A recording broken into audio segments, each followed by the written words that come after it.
Welcome back to all of our listeners. We have a special episode today.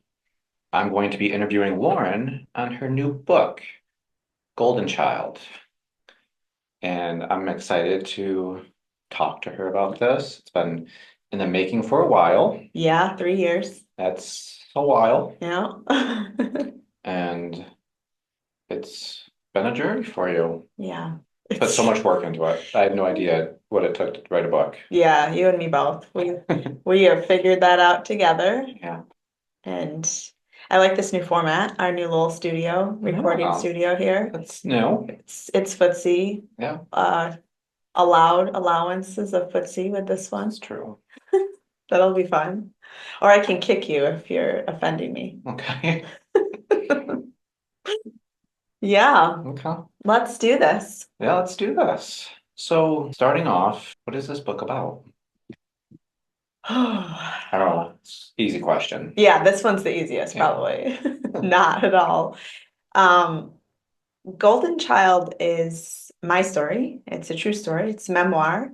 And it is about essentially me waking up to a role that I had been playing my whole life that I didn't know I was playing. And the series of events that led to that. And then what do I do with that information? What do I do when this illusion of beauty is actually something really dark? And how do I re-find my most authentic self? I think I didn't realize how common it was to be put in roles in your family. And I decided I want to write about this because I know I'm not the only one who's put in a role without consent. You know, when you're little children and you get assigned these roles without words, usually, Yeah. you don't consent to it. You're a child, you can't consent to it. Your belonging is all you're consenting to.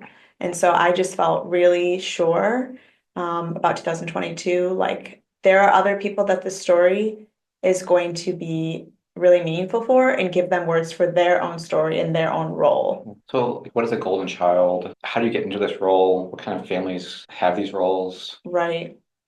Yeah. I'm certainly not an expert on this. So something that I say over and over is my story is where I'm an expert. Right. And that's what I can tell. And that's why I wrote my story, because I know my story better than anyone else. Mhm. So in my understanding of Golden Child, it's this idea that unhealthy family systems, particularly narcissistic family systems or very rigid family systems, there are roles that people get put into. Yeah. And these terms, golden child, scapegoat, lost child, these all came about when they were studying alcoholic family systems. Huh. So that's where it stemmed from. But now they've realized, oh, the alcohol is really just a symptom of a dysfunctional system. It's not like the alcohol made the system dysfunctional, right? So there's other systems that also have these dysfunctions without the alcohol. And actually, my family was an alcoholic family system until my dad became sober when I was in fourth grade. So So, it's all about playing a part in a system. For an alcoholic system, it'd be like how you find places to belong and create safety and calmness in a chaotic system. yeah, In other chaotic systems, whether alcohol is there or not, there's still roles that we play to find absolutely. peace and belonging in a chaotic Yeah, system. and it's actually not even always peace, because if you're the scapegoat, your role is you are the bearer and the holder of all the unpeace. You get to bear the brunt of that, and we get to blame you, so we don't have to actually look at our own stuff. So actually, there needs to be usually two. There needs to be the binary, the scapegoat on one side and the golden child on the other. There needs to be the good and the bad, the right and the wrong, the light and the dark. So that's how the system kind of holds, if you think of it as like a scaffolding, having those two poles holds that whole structure of the system. And then the person who's kind of the ringleader, typically the parent or both parents, potentially usually one, they get to remain, they get to have that peace you're talking about. Okay. Other people don't really, Right. but they get to feel that sense of everything's in order. When something's wrong, we're going to blame the scapegoat. And everything good about our family system, we are going to honor and laud our golden child. as you've unpacked your story and looked at your family and done your research, what do you think? Why do you think a family needs that polarization? There typically is a really unstable person at the head of these systems. And unstable in the sense of their own interior world is very fragile and cannot be examined, cannot be looked at with curiosity. It cannot be explored. It's not safe. They have no safety to do that. So they externalize everything. Okay. So if you look at this little family system they've created, it's kind of like a mirroring of their internal world that they can't tend to, that becomes extreme and hyperbolic in their external world. Hmm. So could that look like a scapegoat and a golden child? So the scapegoat tends to be kind of the out of the box thinker, the rebel, um, the renegade, the person that just doesn't draw within the lines. Mhm. And that's from pretty early on. And the system picks up on that and like tags them quick. Whereas the golden child tends to be the personality that's more likely and more willing to be compliant and just want to bring ease and support to everyone and just make things Run run smoothly. smoothly in the Okay. system. So the golden child, I think a lot of it's based on your temperament and without even, again, consenting, you're just thrust into this role. And then it becomes one of those things that's like, okay, is it nature or nurture? The temperament was there, but now this role is shaping you Mhm. to be a certain way. So far in that decades in, you are so kind of stuck in those rigid patterns of that role, you don't know how to be another way in the world. For my story, it's one of the variations that I've seen as I've been researching this and talking to people is the golden child actually became the scapegoat. So I have experienced both roles. And that is something that is common in these systems that these roles can shift. Okay. And something I tell people over and over is the role is what matters, not the person playing it. It's Mm. kind of like a big production company. Like they don't care what actors in there, they'll move them around. They need the role to be covered. And if the role's The covered, show must go the on. show can go on. But if the person is struggling in that role and not willing to follow it, even the scapegoat, if the scapegoat will not scapegoat, Yeah. then that's a problem. You need to stay within your role. And I no longer could. Mm. And so my role was essentially dissolved and I was kicked out of it. And my sister actually, she slid into the role of the golden child. So how did this happen? How did you what started this shift in your system of not wanting to play the golden child? Was it like realizing you're the golden child? Was it something else? It's actually so funny because the reasons that I got out of my role were reflective of my role. Hmm. So hear me out. My role taught me to be, and also tapped into what was already in me, to be caring, to be empathetic, to be open-minded, not open-minded, probably not open-minded, attuning and thoughtful of other people's pain and suffering. How can I help them hold their pain and suffering? And in 2015, when America was in a really difficult place and there was a lot of pain and suffering showing, I couldn't turn my blind eye like apparently I had done in the past. I had done, but I don't even remember seeing it. That's what's so weird about when you wake up. Like, I don't remember noticing the pain before. But once you noticed, you couldn't unnotice. I couldn't unnotice. And it was actually the irony is my role trained me to not unnotice, Right. to have to see and have to attune to it. And that's where it all began. It all started to unravel there because the people that I was turning towards were no longer the people that my family system wanted me to use my goldenness for. Mm. Yeah, that's what happened. So the training of your role, your whole life, you stayed in that role. The role no longer fulfilled the functioning that your family system wanted you to fulfill. Right. So what was hard about that transition? When, yeah, you stepped out of those, when your role started giving a different purpose. Well, it was terrifying.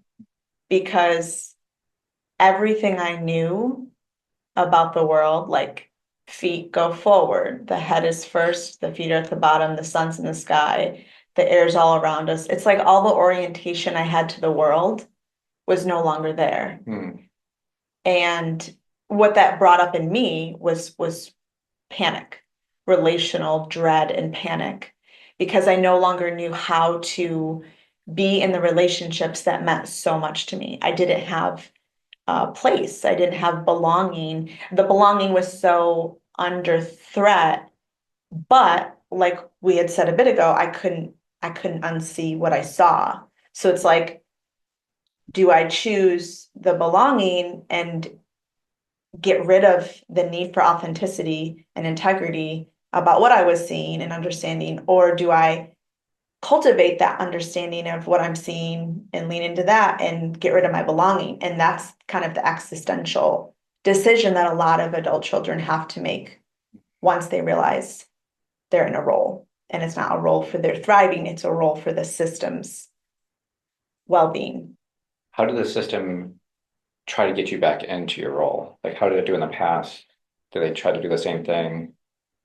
Well, it's funny, I don't think I veered much from my role in the past. Okay. So there wasn't, it also was an experience where I didn't have a lot to pull from because I'd always been so compliant, and so willing and so able to see the system as good. Like the illusion, I hadn't seen it yet. So I was able to like fully align with it. You didn't see behind the curtain. Right. What did they try to do to bring me back in? In the book, I compare it to like a panic alarm goes off in the system, and it's like homeostasis. Everything is screaming for homeostasis. Get back into order. Everything needs to be back as it was because we need you to play that role, and we also don't want to lose you. We don't want to have to lose you, Yeah.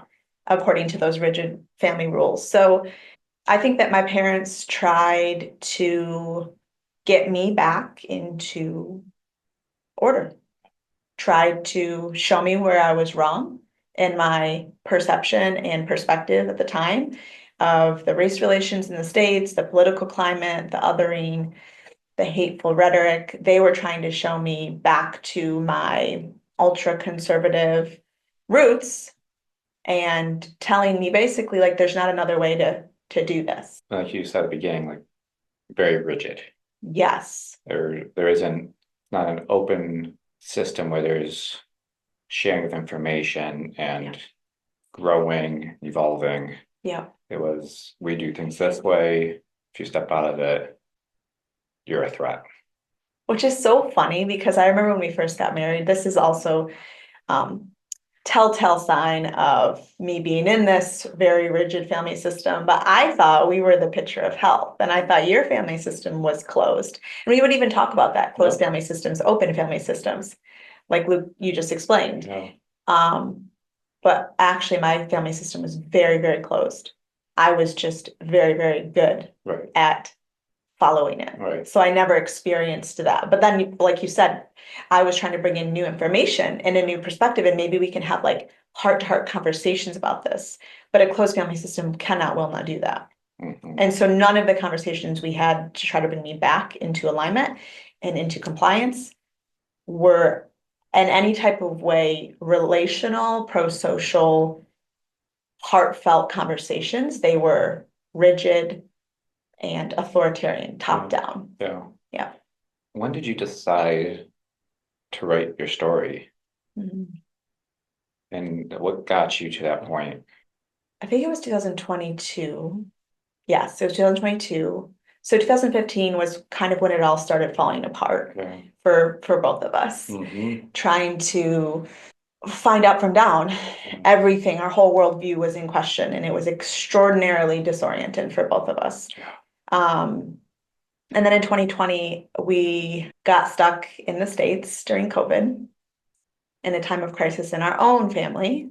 And another round of angst happened in the world and in America related to COVID, but also the Black Lives Matter movement and some unjust police killings. And we were thrust back into that state of like, what? How does our community, the people that we love and come from, and we're taught about love and compassion, how is this their response? We were, again, like 2015, 2016, we were dumbfounded and heartbroken, like so grieved, beyond grieved. And that again kind of picked up another, there's so many parts to the story. So there was a mediation in there between 2015, 2020 and trying to work things out very unsuccessfully, I would say. But 2020 was where a lot of my book takes place. That was kind of the pinnacle year for us. And sorry, your question was like, how did I decide? What made you think that my story can be relevant or needs to be told, or what's unique about it? Okay. So that's a lot of questions. I know. You just like to throw them in and you can pick whatever one you want to answer.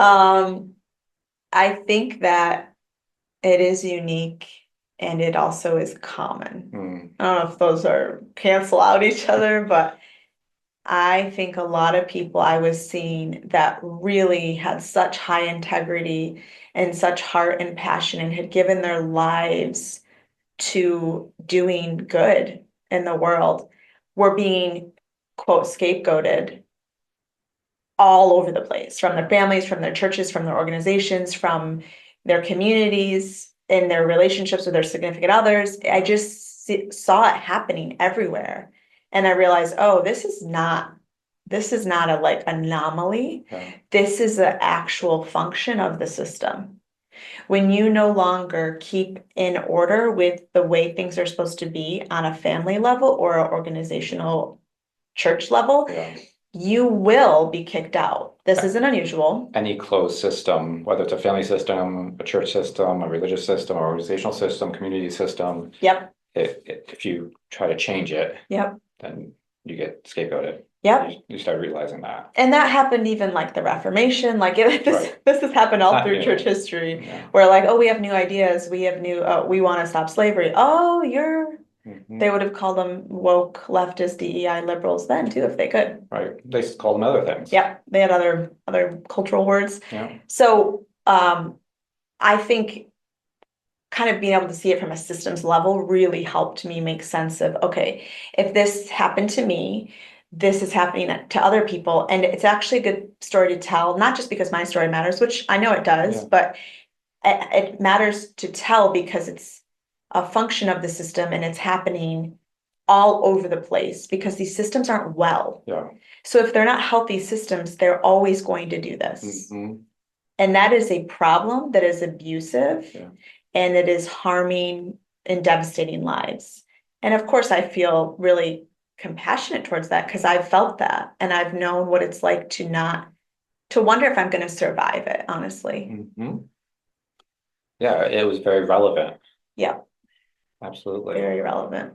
Like you mentioned, I wondered if I was going to survive it. Like, as more and more of an awakening happened and your blinders were being taken off, you weren't fitting into the system anymore.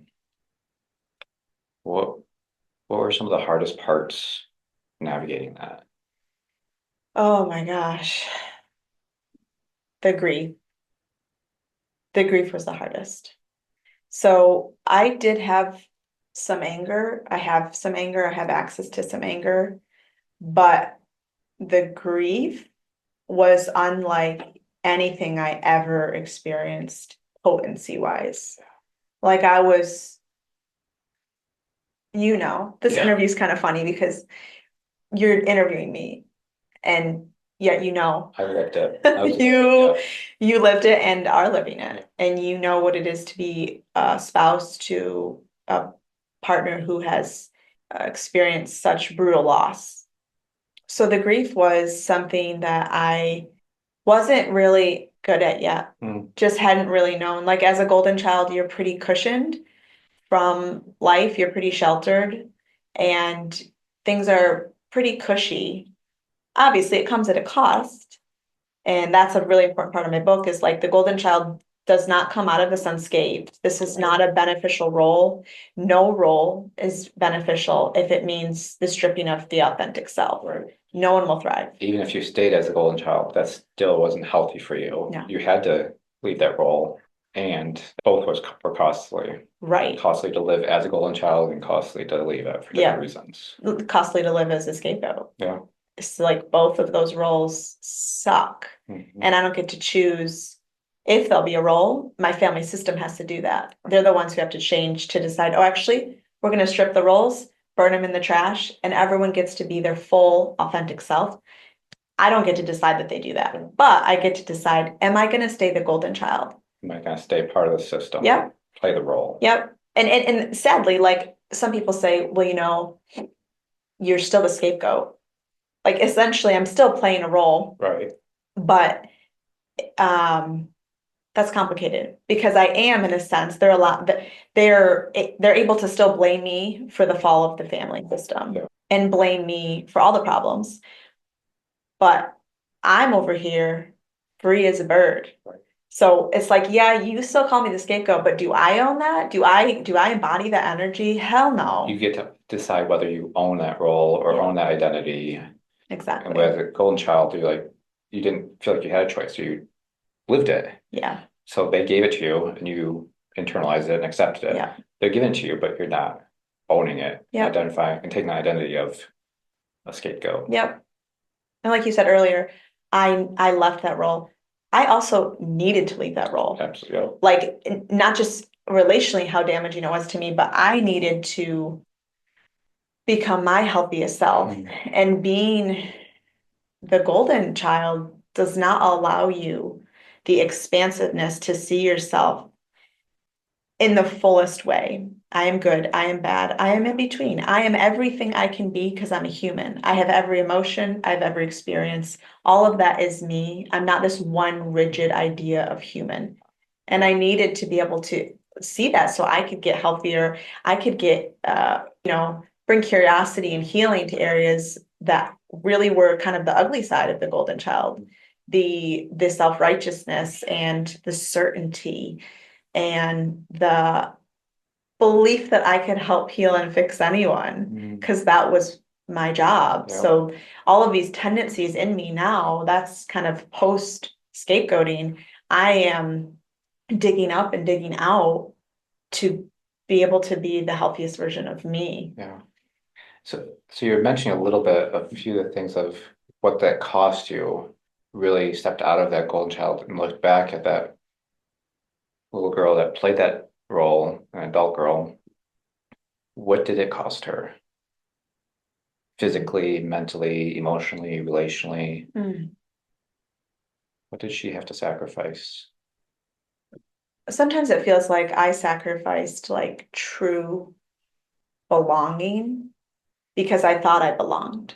So it was like this pseudo belonging. Like I look back and I notice how lonely I was, even though I was like my parents' delight, quote unquote. I was like, they were so proud of me, and I had all of these toys, and I call it in the book like my golden cage, like it was filled with gold. But looking back, I don't think I was really known. In the middle of that, that was all I knew, and it felt like belonging. I felt like they knew me. I remember when this all started unraveling, I just kept saying to you, like, but I thought they knew me. Like, how do they not know my heart? Why are they assuming all of these things about me? Like, I thought they knew me, my essence, but they didn't. And so I think that's one of the biggest losses for a child is to really be unseen. And my siblings would completely mock that because they said that I got everything. Right. And I'm not discounting their own journeys and their own roles of harm. Right. But I was largely emotionally unseen because my job was to attune and to care and to hold the pain of others. So where does that leave room for mine? Right. It wasn't about golden child, being a golden child isn't being taken care of well, but like deeply and authentically. Yeah. It's you can't be yourself because you need to take care of all these other people. Right. Your pain and hurt is too much for the system, so just hold all of ours. And your own pain is going to be overlooked and has to be buried. Yeah. Yep. And that doesn't get seen. Yeah. Validated. Yeah. And I think the caveat to that, that a lot of people might be wondering is my physical needs were completely met. Mm-hmm. And I had activities to be involved in, I had toys, I had fun, I had all of that. And that is obviously important and meaningful for children, but it is empty if the child doesn't have that authentic belonging and connection, Emotionally. that deep emotional connection, those deep emotional needs to be met. So I would say the loneliness is a big one. And in that, the system was set up to be fully dependent on my parents. And I wasn't close to my siblings because of that. And that is still a pain that I hold because I'm also estranged from both of them, my brother and my sister. And that is exactly how it was set up. Dependency on the parents and disconnection among the siblings and the lack of closeness. So me and my sisters appeared really close, but looking back, it was a lot of enmeshment and unhealth and me um, catering to her needs, and it just wasn't a healthy, balanced relationship. Wasn't a reciprocating relationship. Yeah. Or functioning for Yeah. you. Yeah. And so loneliness and just loss of relationship is the biggest thing, but then also loss of relationship to myself. Without being able to be your authentic self, you have to hide and suppress parts of you. And these were parts, in Jungian work, they call it like your shadow. This could be considered like parts of me that I didn't even know were there, that I didn't even have a conscious awareness of. A deep, deep desire for justice and for the underdog. So that would come out in certain ways. Like I would always go to the SPCA, and I became a vegetarian in fourth grade, and all of these things. It was non-threatening to the system ways. Yes, but it never got to fully come out and be nurtured and be mentored. Like we need our elders to show us how to wield those parts of us so they can be the greatest gifts to the world. But I didn't have that. I just had kind of like a cutesy little, oh, that's sweet you do that, because that was all the system could handle. Mm-hmm. And then when I finally in adulthood, I became a mother and I had all of these years of experience as an ER nurse and just, was adulting, Mm-hmm. I was able to pull that out and tap into that. And that's where all the problems came. So I think for a golden child who has been scapegoated, it's really painful to have like your essence and your goodness be the thing that brought so much pain and loss. Mm. It's like, this is my glory. This is my gift to the world. And yeah, it cost me my community, And that was exactly my what was hated. family, right? That's what's despised. That's really painful. That is. Yeah. Coming back to the book, you've been working on it for 3 years. Yeah. You've had to dig deep, sit with a lot of information. As you were writing it, because like you said, as a golden child, there is goodness there that you receive. As you're writing, what was harder to process, to think about, to write about the good memories or the harder memories? Definitely thinking about good memories is most painful.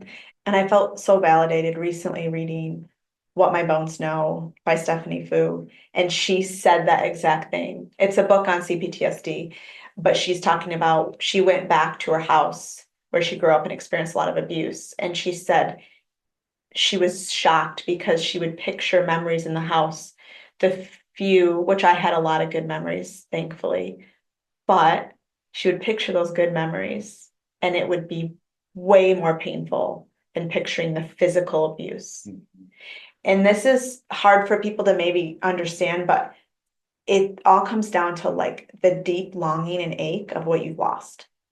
So I had something beautiful, and I think we all do to various levels. Even if there's loads of abuse, there's still some good. No one's abusive 24/7. Okay. Well, That's yeah. probably not true.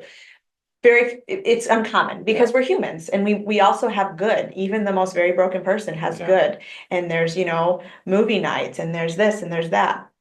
Those memories bring, when I think of things, they just bring such an ambivalence because the sorrow is so deep of like, oh my God, we had something so beautiful. Yeah, it was broken as heck, but it was also beautiful. Mm-hmm. And it was real to a degree. Yeah. And it's like, what do I do with that? How do I integrate that into my story now? So memories are really, really hard to know what to do with. And I kind of equate it to like a Grand Canyon. Estrangement came in and like cracked through my life.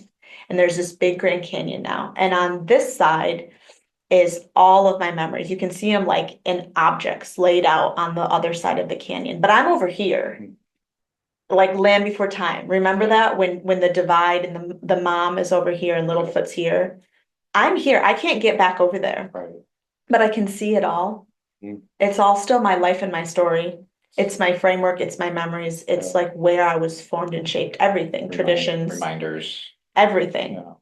But it's not really mine anymore. It's hard. Some people may say, screw that, it's mine, I take it all. Yeah. I struggle to know what to do with that. Yeah.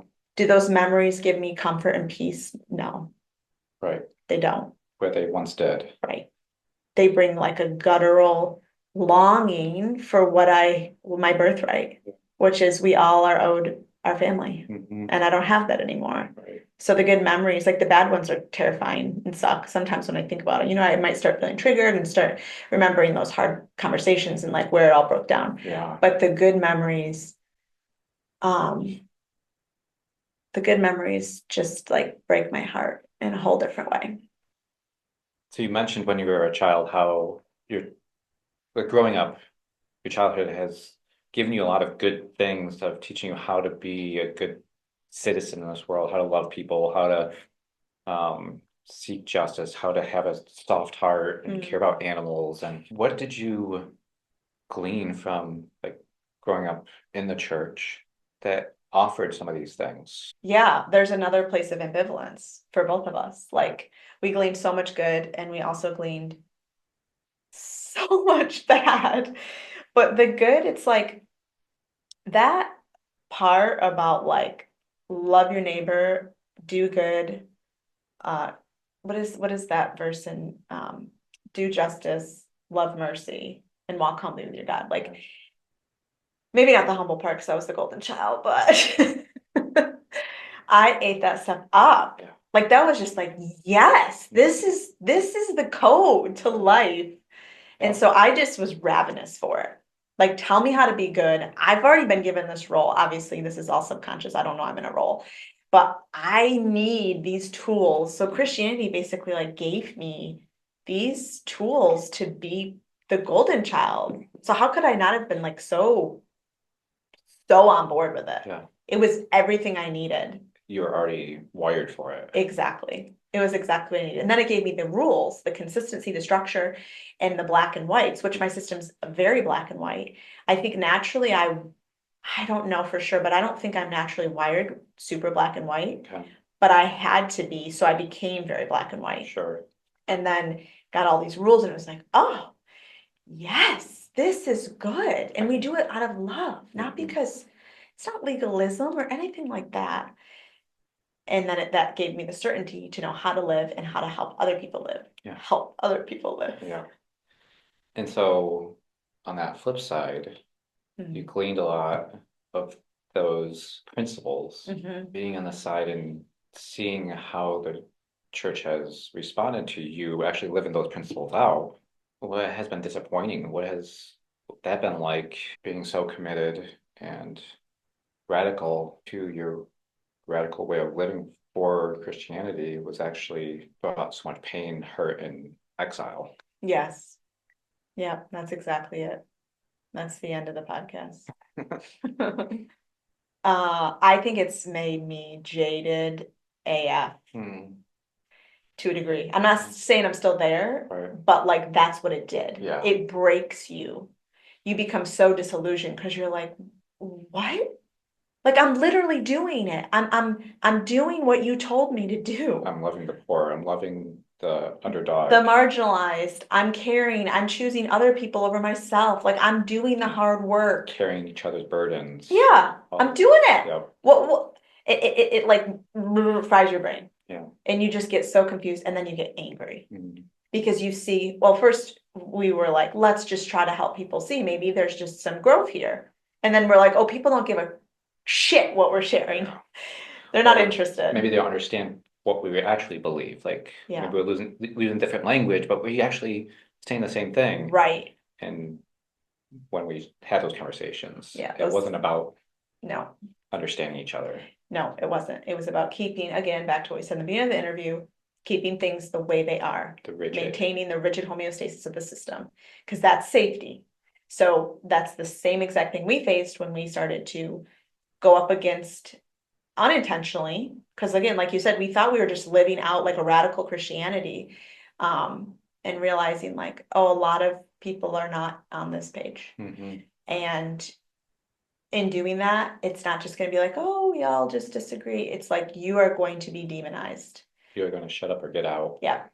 And that's what or happened. you're gonna shut up and we're gonna kick you out. Yeah. And that's just something that, you know, we've said many times. It's like we took it so seriously. Yeah, We took it, we were willing to do anything. yeah. Like we literally entered marriage as virgins because we took these rules and these precepts and the whole system so seriously. And then we took 4 kids across the world. We brought 2 kids into our home through adoption, and then we brought all of us overseas to help share the love of Jesus. Yeah. So all that to say, it F's you up Yeah. bad, and there's a lot of harm and a lot of spiritual unraveling and spiritual abuse that deeply impacts your soul when this happens. And I know a lot of people it's happened to. Yeah. Yeah. You looking at that woman 9 years ago, 5 years ago, what are you proud about her for? I am proud that I have survived. Mm. And that might sound dramatic, but until you lose, I don't want to say everything because I didn't lose you. And the kids, that's a very complicated story. So there's some loss there. But I lost a hell of a lot, including my identity. Yeah. A lot of people don't make it. And I don't just mean unaliving themselves. Right. I mean, you're just kind of gone. Yeah. You find a way to survive, but There's depression, loss of purpose. addictions. Yeah. Some way to cope with the unbearable. And honestly, I attribute a ton of that to you because, oh my God, this man, y'all, good man, on the floor with me, rocking on my yoga mat as I feel like I'm gonna die. Those states of deep grief felt like death. They were death. They were a death.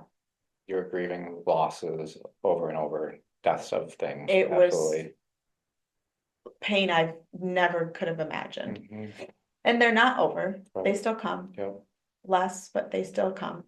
But you were just able to make such spacious room for me to do that. And I believe that grief is how we survive the unthinkable. That's the equation for me. You you step into grief and you learn this new relationship. I call it a long-term relationship with grief. Mm. That's how you survive. That's how I've survived, along with many other things, including beauty. Yeah. But without grief, what do you do with such heartache? We've learned a lot about grief. It's hard to say how much. But I'm the other one. I'm the other person who I credit for surviving. So much courage. Yeah, to face my story and to live in reality. We help people a lot, like learn to accept reality and live in reality, because you can't be fully alive and thriving in a fake existence. Yeah. Which is kind of what we've been talking about with the golden child. Yeah. They couldn't accept reality. They had to accept the reality they were given. Yeah. Which wasn't was always going to be just part of the story. And you weren't going to be able to be fully yourself. Yep. Yep. So I'm super proud that I am here 5 years out from the estrangement, and I'm functioning well most days, and even days of grief I don't consider not functioning well. I just think they're part of the territory of this journey. Absolutely. And I'm happy and I have access to joy and connection. I've grown, I've challenged myself so much, and I've deconstructed so many parts of me and my upbringing and my family that I'm now doing things much differently with my kids. And I see how crucial this breakdown was for me to be able to be the mom that I need to be to these kids. I see you being so much more authentically yourself. The courage that you've had day after day after day of just waking up. Yeah. It's been incredible. I'm so proud of you for just continuing. Yep. And keep it on. And living in reality. Like when there was an invitation to grieve, you grieved. You didn't ignore it. Yeah. It was painful. And then that should be in present tense. It is painful. Yeah. The invitations never stop. Right. And they get less frequent, like you were mentioning. Yeah. But like this year, our son, yeah, has a girlfriend. Yeah. And is doing, he graduated with his GED. Yeah. And he's doing really well. And I just feel, I felt such tremendous joy and like excitement for him. And I wanted my family to call because they were there in the hospital room when he came through me. Yeah. They were there when I was having nursing issues. They were there when I didn't know how to feed this picky toddler and he wouldn't eat anything. And they were there for so much of his journey. So like the new griefs keep coming because life keeps happening and they're still not there. And it's by choice. Right. It's not because they died and they're in the grave. Yeah. They're choosing to not be a part of our world. And the agony of that will never go away. And that's the uniqueness of estrangement grief. Yeah. It's a cruel grief because it could end. It could be stopped. Like the natural forces of the world aren't what stopped it. Right. You from being with that person. You can't be because of their choice. And surviving that kind of grief is just not for the faint of heart. It's freaking hard as heck. And I guess I'm just thinking of people right now who are in addictions. I don't want to other them. If you are, because you're in this kind of pain, like I get it. We understand, yeah. Not everyone has this much support and resources and ability to, not work full time and all the things I've had to try and recover. Not everyone has that. So I just want to send love and like a lot of compassion if you are not doing well. Yeah. Oh, absolutely. And we've been able to find chosen family. Yeah. Yeah. And that's been a huge support for you. Massive lifeline. If I didn't have other people right now, I couldn't be okay. Mm-hmm. Yeah. As you're talking about your story and people are listening, who is your book for? Yeah. My book is for adult children of dysfunctional family systems. Whether that be you're more in the role of the scapegoat, more in the role of golden child, you don't know what role you're in. It's people who have experienced family being painful and not like the normal level of, oh, it's hard, but we repair. Yeah. Like pain that is deep abandonment, betrayal pain of people who you needed that can't be there for you in the way that you need. Mm-hmm. That's who my story is for. Yeah. And I think I think in particular, the people who were in more of the compliant, happy quote roles, will relate to it a lot. If you were scapegoated from the very beginning, that's a different story. And I hold space for that. Honestly, I would prefer the golden child. And not because it hasn't brought so much pain, but you receive some of the gifts of attachment when you are the golden child. Yeah. And it was enough to build my sense of self, actually, like we talked about at the beginning. The things I got in the system were actually also why I left the system. And so I was able to have a strong enough sense of self. I don't have deep, pervasive shame like you do when you're the scapegoat originally. Yeah. I'm the scapegoat now. Scapegoat, like 2.0 level version of Lauren is the scapegoat, but 1.0 was golden child. So I'm not saying it was a healthy role. Yeah. But I have things that I would not have if I was the scapegoat. And I see that level of agony and CPTSD and just deep, deep shame and pain when you've always been the scapegoat. Because I was scapegoated as an adult who already had a formed sense of self. But when you're developing in that environment, it's just beyond brutal. Yeah. So I think scapegoats who I think they would enjoy reading from the perspective of like, what is it like for the golden child too? Yeah. But that might be painful, and they Right. might be not talking to their golden child sibling, and their golden child sibling might not have woken up to their role yet, Right. and might be highly narcissistic and an abuser of them. Yeah. Not everyone gets up. A lot of people don't get out of their golden child role. It often turns to narcissism. Hmm. So, But there is, on the second half, there is maybe relatability of losing the family, walking through the totally, the grief. scapegoating process. Yeah. Yeah. And understanding maybe where they're at, where they are being invited to. Yeah. Also, people who have been scapegoated from the church, Yes. I think is another great Yeah. audience Yeah. that would relate, Yeah. Sadly. whether it's political reasons, social reasons. Yeah. Yeah. Well, I just want to thank you for coming on to our podcast Wow, thanks for having me. and give us a little peek inside of your journey the last 5 years, the journey of writing a book. Yeah. I'm so proud of you. Thank you. It's amazing that this book is coming out. It's got a beautiful cover, amazingly written. I'm so proud of you and excited for this to launch. And I appreciate you coming on here and just sharing a little bit. Thanks for your wonderful interview questions. And more importantly, thank you for, I remember when I said, I'm gonna dedicate the book to the dogs for being next to me while I write every day. And you're like, the dogs, really the dogs? Because of the literally hundreds of hours that I have, is it up to thousands? It's probably thousands by now, that I have had to retreat to my writing haven in our room and work, and you've been in charge of the house. It's been like my part-time job for 3 years. And you have championed me, listened to every scene I want to read to you, listen to every new realization that I get, because I still get them. It's unbelievable what writing does. Yeah. So thank you It's for a pleasure all of it. walking with you. Thank you for sharing, inviting me on that journey with you daily. It's an honor. And if you want to hear more about this book, you can buy the book from our site, flourishtherapy.co.